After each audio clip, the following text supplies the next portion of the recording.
My name is Temidayo Bello, and I'm so delighted to be and meet my family. Thank you so much for accommodating me. So without wasting much of our time, I'm going to be talking about child abuse, but I will break down the legal aspects of what child abuse is all about. So before we go deep into the body of the theme for the day, I would quickly like us to, we should quickly enlighten ourselves about what is the meaning of a child. Do we really know the meaning of who a child is? So without wasting much of our time, I would quickly like us to listen. According to the Oxford Dictionary, a child simply means a young human being below the age of puberty or below the legal age of majority, that is the age of 18 years. A child could also mean a young person, especially between infancy and youth. According to Book of Psalms, chapter 127, verse 3, it also summarizes who a child is, that children are heritage from God, offspring, and a reward from God. Also, according to the Nigerian law, according to section 29, sub 4, of the 1999 Constitution of the Federal Republic of Nigeria, as amended, has also defined who a child is as any person under the age of 18.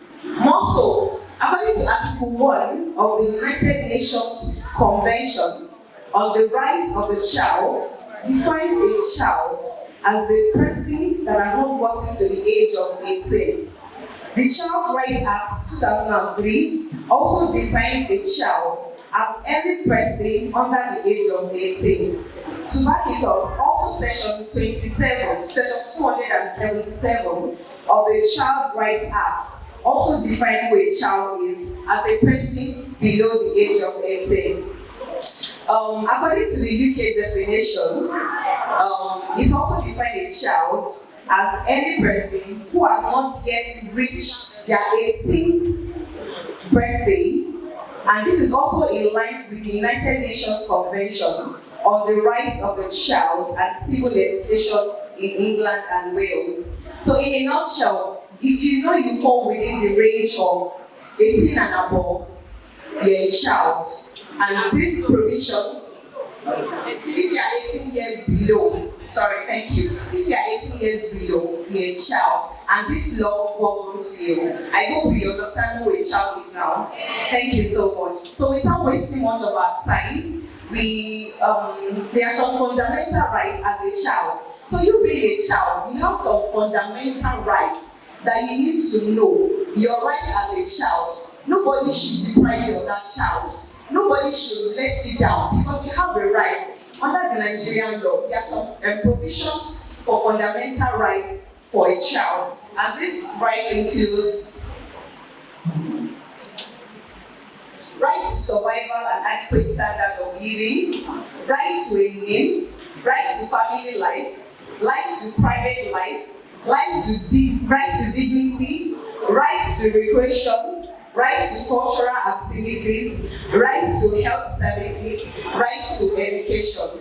And a number of parts, you as a child, if you have been deprived of any of these rights, you have the right to see your parents, even your guidance, if they are deprived you of any of these rights. So you as a child, you have some rights that have been stipulated, that have been provided by the Nigerian law. So nobody should deprive you of the right as a child. So going further,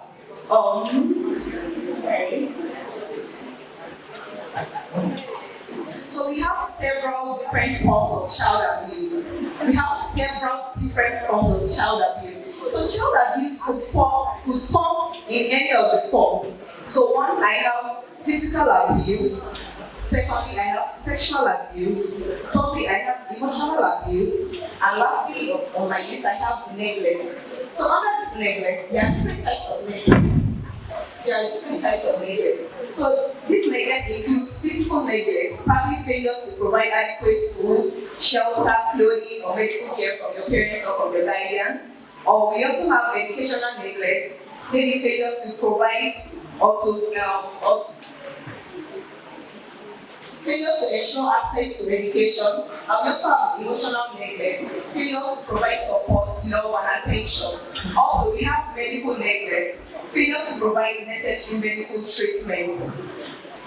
So let's go into the legal framework of child abuse. So the primary legislation addressing child abuse in Nigeria, the primary legislation or the primary laws addressing child abuse in Nigeria includes one, we have the Child Rights Act of 2003, Child Rights Act of 2003, that's the CRA.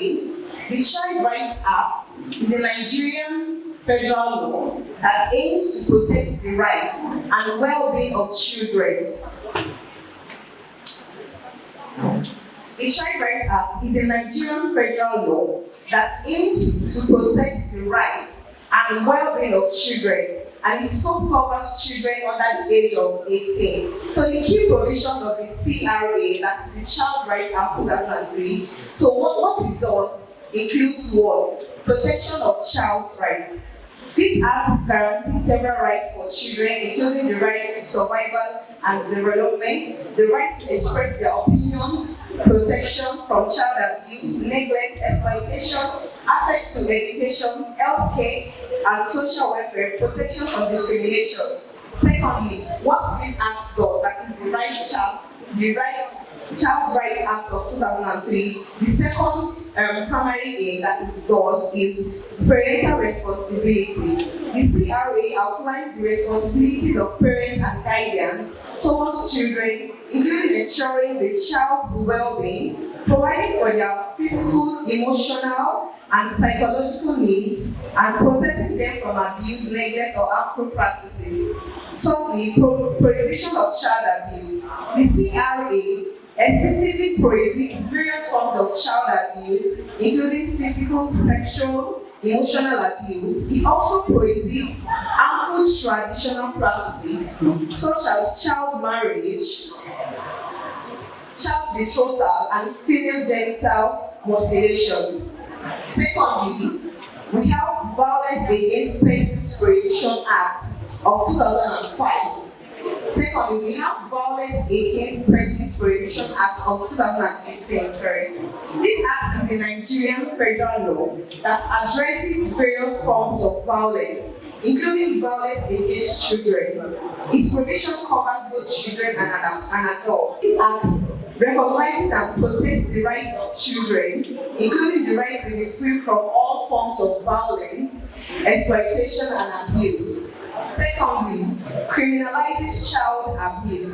This act defines and criminalizes child abuse, including physical abuse, sexual abuse, and emotional abuse. It imposes penalties for offenders. This act imposes penalties for offenders, including imprisonment and fine. So if anyone is found in the act of probably abusing a child, this law will take care of that. It's not such person given life imprisonment or such person will pay fine. And this depends on the jurisdiction of where such incidents happens. So it's life imprisonment or fines.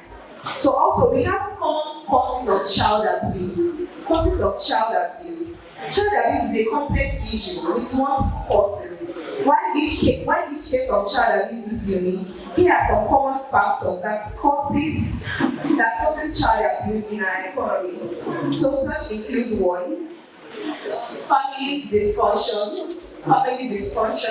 Secondly, intergenerational transmission. Thirdly, social isolation.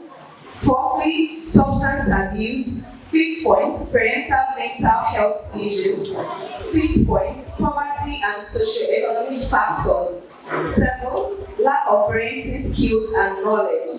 Then the eighth, cultural and societal factors. These are common causes of child abuse. Let me run it through again. Family dysfunction, intergenerational transmission, social isolation, substance abuse, parental mental health issues, poverty and socioeconomic factors, lack of parenting skills and knowledge, and cultural and social factors. So going further, it's important to know that these factors do not excuse or justify child abuse in any way. Child abuse is never acceptable, and efforts should focus on prevention, intervention, providing support to families in need. So without wasting much of our time, let's go to the effect of child abuse in our economy. The effect of child abuse, that is the damage it has caused. So firstly, I have psychological and emotional consequences. Psychological and emotional consequences. Secondly, I have interpersonal relationship challenges. Interpersonal relationship challenges. Third, I have cycle of violence. Fourth, I have social and economic costs. Fifth, health problems. Sixth, increased risk and mental disorders. Seventh, educational challenges. And eighth, social trust and social cohesion. Effect of child abuse in our society. Psychological and emotional consequences. Interpersonal relationship challenges. Cycle of violence. Social and economic costs. Health problems. Increased risk of mental disorders. Educational challenges. And societal trust and cohesion. Influences of child abuse in the society. What are the influences of child abuse in our society? Firstly on my list, I have increased healthcare costs. Increased healthcare costs. Child abuse can lead to various physical and mental health problems in victims, resulting to increased health costs. The treatment and management of physical injuries, mental health disorders, and other health consequences of child impose the financial burden on healthcare systems and society as a whole. Without wasting much of our time, let's quickly run through the other points. So the second point is strain on social services. Strain on social services. Child abuse causes place. Okay, sorry, it's not already. Of child abuse. Influences of child abuse. That is the damage that child abuse has caused in our society. Firstly, we have increased healthcare costs. Increased healthcare costs. In summary of this particular point, it means that because of the high level of child abuse that we have in our society, healthcare centers that also provide services for health, for the victims, this has reduced the level of medical attention that we get from hospitals and healthcare centers because of the high level of child abuse in our society. It has really reduced the medical attention that we get from medical centers. So going for that second point, I have strain on social services. Strain on social services. Child abuse cases place a strain on social service agencies responsible for investigating and responding to reports of abuse. These agencies must allocate resources to investigate allegations, provide support and intervention for affected families, and ensure safety and well-being of abused children. The increased demand for these services can overwhelm the existing system that leads to delay or gaps in providing necessary support. Like I said earlier, because of the high level of sexual abuse that we have in our society, so like the helplines that we need to call, that they also answer out swiftly, because of the high level of child abuse, we no longer enjoy that right for them to quickly attend to child abuse, because they always show with different reports of child abuse. So this has really reduced, or it has really bring down the enjoyment, the right that we need to get for this helpline because of the high level of child abuse, because of the high damage that has caused in our society. Also, I have increased crime rates. Increased crime rates. I'm still under the influence of child abuse. So my third point is increased crime rates. Child abuse has been linked to an increased likelihood of engaging in criminal behavior later in life. Individuals who have experienced abuse may be more prone to substance abuse, violence, and criminal activities. This in turn contributes to high crime rates within communities and places an additional burden on the criminal justice system. High level of child abuse in our society. It has really led to people becoming tough, people becoming criminals in society. Thereby making our society to become what it ought not to be. Because of the high level of child abuse, it has made some people to become hoodlums, of which they are not. But because of the high level of child abuse, it has really drained our economy. It has really drained it down. So going further, we have decreased workforce productivity. The impact of child abuse, such as mental health issues, educational challenges, and physical health problems, can hinder survivors' ability to participate fully in the workforce. This can result in reduced productivity, increased absenteeism, and reliance on social support programs, leading to an economic burden on the society. Also, we have emotional toll on communities. Emotional toll on communities, that's my last point on influence of child abuse. Child abuse can have a profound emotional impact on communities as a whole.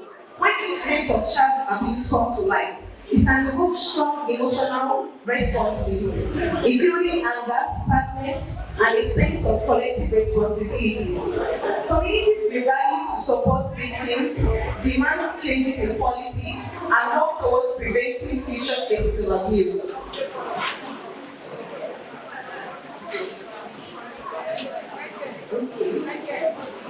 Okay, I'm so sorry. My uncle just called my attention to something. So when you guys say budget to wale wada, I'm so sorry. So because also because child abuse is society Gently.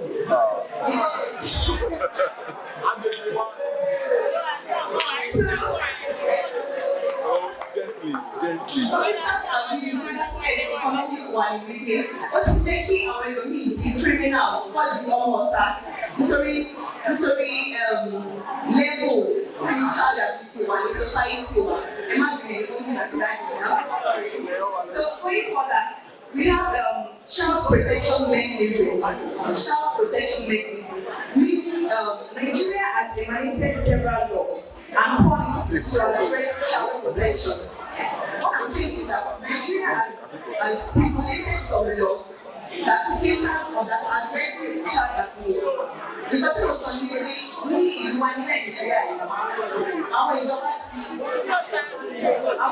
ṣòfin wípé hallelujah be together.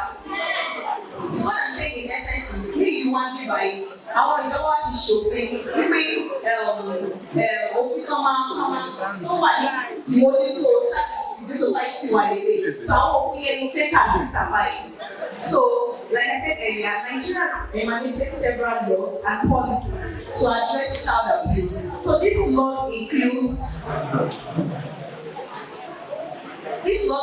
the Child Rights Act, the CRA, that was passed in 2003 at the federal level, and it has been adopted by several states within the country. The Child Rights Act, CRA of 2003 of the federal level, and it has been adopted by several states within the country. Àwọn òfin tó wà ní àmójútó child abuse ní Child Rights Act of 2003. Ẹ má bèèrè of 2003 ló wà. So òfin wà ní òfin mójútó child abuse ní ìlú wa ní Nàìjíríà ní báyìí. So nǹkan tí òfin yìí ṣe ni wípé what this law does is that it provides a comprehensive framework from protecting the rights of children, including protection from abuse, neglect, and exploitation. It establishes the responsibilities of parents, guardians, and government agencies in ensuring the welfareism of children. Additionally, Nigerian criminal laws that specifically target child abuse, child trafficking, child labor, and other offenses against children. So you got to answer the òfin yìí ó máa kọ́ tó child abuse ní ìlú wa. Òfin máa tó sọ wípé àwọn àwàtàjọ́ iṣẹ́ wà lọ́wọ́ wa láti mójútó àwọn ọmọ wa tí àwọn ọmọ wa ní máa wùwà tó wà fún wa ní máa wùwà sí àwọn. So we need to move closer to our parents, to our children. We need to know what they are doing or what they are not doing. So we need to teach them the do's and don'ts. we need to educate them on what they ought to know and what they ought not to do. So basically, that's what this law is all about. Also in the United Kingdom, on the other hand, has a robust child protection system in place, encompassing legislation, policies, and services. Also, the Children Act of 1989, as amended by the Children Act of 2004, forms the cornerstone of child protection law in the UK.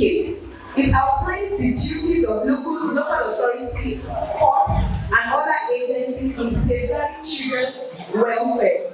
The legislation emphasizes the importance of the child's best interest and provides measures to protect children from abuse, neglect, and exploitation. In addendum, in our country in Nigeria here, the National Agency for the Prevention of Trafficking in Persons, that is the NAPTIP, that's the acronym, plays a vital role in combating child trafficking and other forms of exploitation. Also in the UK, it has designated local authorities and social services departments to oversee children protection within their respective jurisdiction. Also in the UK, it has a National Society for the Prevention of Cruelty to Children, and also a leading organization focused on child protection and support. So ìkọ́tí à ń sọ ni wípé tí bí ìlú wa Nàìjíríà tó ṣe ní òfin tó wà ní àmójútó child abuse, bẹ́ẹ̀ náà ni ní òkè òkun àwọn náà ní òfin tí wọ́n ti gbé sílẹ̀ fún child abuse. So kó má bàa jẹ́ wípé àwọn ọmọ wa wọ́n máa ya hoodlums, wọ́n máa ya socks, ọlọ́run jẹ́ ká rí rẹ̀. So there are laws in provision that cater for child abuse both in Nigeria and in the UK. So going further, before wasting much of our time, we have criminal offences and penalties related to child abuse. Criminal offences and penalties related to child abuse. Under the Nigerian law, several criminal offences are related to child abuse, specifically outlined in the Child Rights Act, that's the CRA of 2003, and other relevant legislation. These offences aim to protect children from abuse, neglect, exploitation, and other forms of harm. The penalties for offences related to child abuse varies depending on the severity of the offence and the specific legislation. So what I'm saying in essence is that child abuse, if a law was to be passed on the abused person, the person that abused the victim, if a law was to be passed, the jurisdiction matters. Let's say, for instance, child abuse occurred here in Lagos and also occurred in Ogun State. So let's say Ogun State, for instance, the law that will be passed on the person that did such in Lagos may vary from the law that will be passed in Ogun State. So the jurisdiction varies the kind of punishment that will be pronounced on such person. In some jurisdictions, it may be imprisonment, and in some jurisdictions, it may just be fine for such person to pay fine. So it depends on the jurisdiction for such punishment. So the penalty for offences related to child abuse varies depending on the severity of the offence and specific legislation. In some jurisdictions, imprisonment or fines or both can be imposed as penalties. So here are some examples. So for child abuse, for instance, let's say somebody commit an offense of child abuse. So the CRA, that's the Child Rights Act, provides for imprisonment for up to 5 years. So to cap it all, we have some support services for victims of child abuse. So support services that you can easily run to near child abuse staging place or where it has occurred. So these support services include 1, counseling and therapy, 2, medical assistance, 3, shelter and residential care, 4, legal support and advocacy, 5, helplines and hotlines, 6, rehabilitation and reactivation programs, and lastly, awareness and education. So in conclusion, we have prevention and remedies of child abuse. Prevention and remedies of child abuse. One, we have to understand what abuse is. We have to understand what sexual abuse or child abuse is all about. So in order for you to prevent it further. Secondly, recognize the signs of child abuse. Recognize the signs. You must know the sign. So if you see the sign as a child, run from such signs. Thirdly, support children. This mostly goes to our parents. We should provide adequate support to our children in order for our children not to do what they are supposed to do. Fourthly, raise awareness. You must quickly call for attention where such has happened. So, I'm so happy to be here today. That will be all. Thank you so much. The right that a child is supposed to be honored with. One of them is right to survival and good standard of living. And the second one is the right to a name. I want you to explain that. Do you mean as a child you are expected to be given a name, or you should be given the right to give yourself the name you want? That's the first question. In case you were given a name that eventually you grow up not to like, can you sue your parents for that? Because while I was in school, a classmate of mine went by the name Ibu Jeminia. So whenever we want to call the name, both lecturers and the students, we don't like to pronounce that name because we see it as a curse. So instead of calling him his name, we turn his name to IK James. So is it the parents that are culpable, or we the friends that turn his name to IK James? So who has to be arrested among the two? If I could get your question right, you said who has to be arrested, being the parents or being the friends for calling him that name? Okay, let me come from this angle. I said right to you. So as a child, you have a right to yourself, and as parents as well, you also have the right to give your children names. So if you eventually grow up and probably you don't like the name of something, you can easily change your name without suing your parents or your friends. It's that easy. You can easily change your name. It's no big deal. So you don't necessarily have to sue anybody because it's not really a serious offense. So you can just easily change your name, swear and affidavits in support of that, and you're good to go. Thank you very much. In India, it happened that a guy actually sued his parents for that, yes, that they did not consult him before they gave birth to him. That's fallacy. That's total. No, it's real. But the fortunate thing for the parents, both of them are lawyers, so they won the case. So, but while you were giving the lecture, you said a child has a right to family life. Nígbà táwa dàgbà, ó ṣẹlẹ̀ dáadáa pé some parents will give birth to their children and they will feel like we can't raise the child there, and they will send the child probably to the village to grow up there. So the child does not really have a family life with his immediate parents. So what do you think that child can do to seek a recourse? Because I believe it's going to have some negative impacts in the life of that child. Actually, it does. It's going to have a very negative impact on such child. Let me use myself as a case study. Astonishing right to family life. Let me use myself as a case study. While we were growing up with my siblings and my parents, we were in one accord, we were together, we grew up with love, we really enjoyed while we were growing up because we actually enjoyed that right to family life. And that right to family life that we enjoyed has really helped us to be where we are today. So, a child having right to family life is his right or is our right to enjoy family life. It is right. Yeah, it is right or her right. Because it helps the children or the child while growing up, or even when the child has grown up, it will be like a trend because of the right family like that such child has acquired from his or her parent. It will really help that child to also train his or her family in that line. So it will really help the bond, to strengthen the bond. That's why I say I will treat myself as a case study, because I actually enjoyed that right family life. Even up to today, I'm still beneficial to it. I hope I answered your question.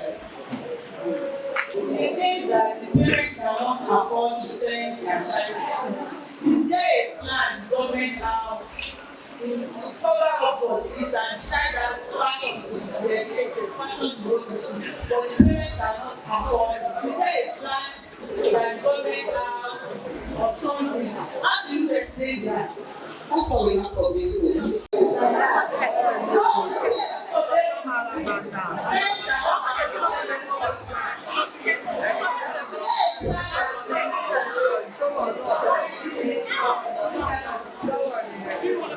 Okay, answering that question, what I only have for now for that question is that that's why we have provision of government schools to cater for those that can't afford private schools or expensive schools. So that's why we have provision for government schools, as much as I know. Provision for government schools. Thank you. Thank you, Sister Temidayo, for this lecture. Okay, I want to speak on, I want to ask rather the first benefit of the CRA 2003. Okay, that says that the child has the benefit to speak up. So what I didn't get that. To speak up. Like when the child is being molested, he has the right to speak up, he has the right to voice out. Okay, so children below the age of 18. Okay, there's a scenario that happened with this popular actor, Yoruba actor, and a child. And if I look at that scenario, the child he has been molested that child for a couple of months. And children have different personalities. So the child cannot speak out. They don't have that self-esteem. Alright, so a child of that age that cannot speak up in that regard, and the act is saying a child has the ability to speak up. I want to make reference to one of our participants, our mother, that spoke on the fact that to her own child, she got to know by herself. So for the fact that she got to know and that child cannot speak up, and the act is saying the child has the right to speak up. So is it that the child, when the child has been molested for years, that the child gets the right to speak up? Or what would you say that? How does the child benefit in that regard? Thank you. Okay, somebody. She didn't get to herself.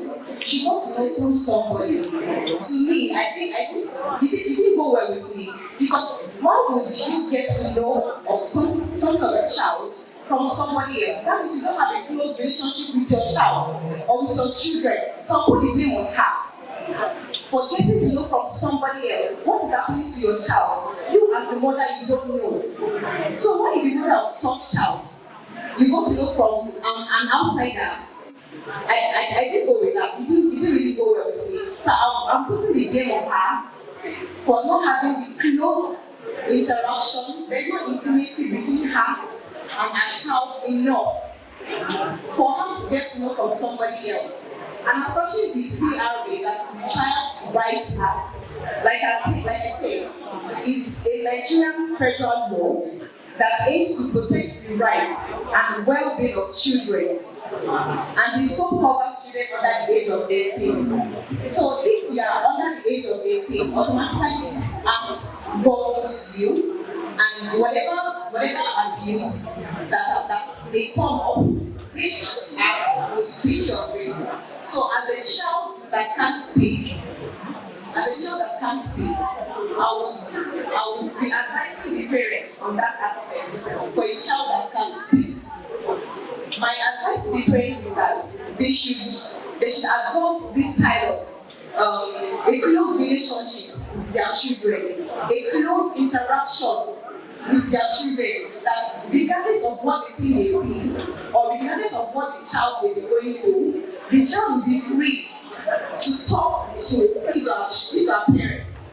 Like myself, when I was growing up, I have a very free access to my parents. I could tell them anything. I'll tell them, oh, mommy, this happened to me today. I'll say, oh, daddy, this happened to me today. So they built that love, that bond, that relationship within us while we're growing up. So there is nothing my parents don't know about me. There's basically nothing that my parents don't know about me. I've not been abused before, but I'm not saying it now anymore. But yeah, what I'm saying is that we have this close relationship with ourselves, that there's nothing my parents don't know about us. So I'm advising the parents that they should create or adopt the friendly atmosphere with their children, so their children can be free to speak up, to tell them anything, regardless of what they may be going through. Do you understand my point? I want to answer the question. Thank you. Let's give a round of applause, everybody.